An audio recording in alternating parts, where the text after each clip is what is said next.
நாடாளுமன்றத்தில் எதிர்க்கட்சிகளின் குரல் எடுப்படாமல் மசோதாக்கள் சர்வதிகாரமாக நிறைவேற்றப்படுவதாக காங்கிரஸ் எம்பி மாணிக்கம் தாக்கூர் குற்றம் சாட்டியுள்ளார்.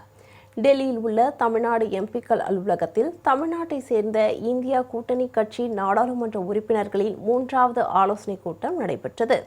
இக்கூட்டத்தில் தமிழ்நாடு காங்கிரஸ் கமிட்டி தலைவர் மாணிக்கம் தாக்கூர், விஜய் வசந்த், கார்த்தி சிதம்பரம், ரவிக்குமார், துரை வைகோ, சுப்பராயன் உள்பட 15 நாடாளுமன்ற உறுப்பினர்கள் பங்கேற்றனர்.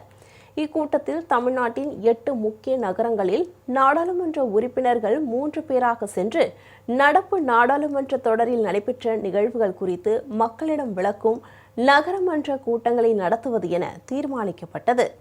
மேலும் ஒன்றிய அரசு கொண்டு வந்துள்ள சுரங்கங்கள் மற்றும் கனிமங்கள் வளர்ச்சி மற்றும் முறைப்படுத்துதல் திருத்த மசோதா மாநிலங்களின் வரி உரிமையை பறிப்பதோடு கடுமையான நிதி சுமையை ஏற்படுத்தும் என்பதால் அதற்கு கடும் எதிர்ப்பு தெரிவிக்கப்பட்டது.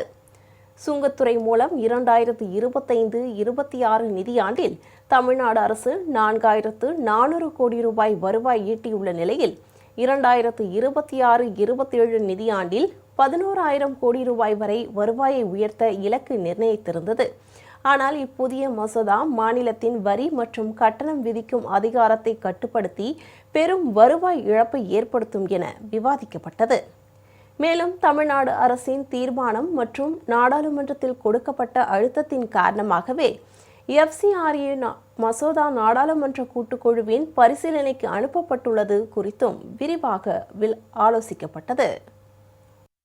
14 days they just because of their arrogance they bulldozed bill after bill after bill after bill. Every day Amit Shah ji was coming to Parliament chamber and he was sitting in his office and he was not ready to come to Parliament. Suddenly today they came thinking that we are ready to run the Parliament. You let Home Minister Amit Shah is very much interested to come to Parliament. Why these theatrics first?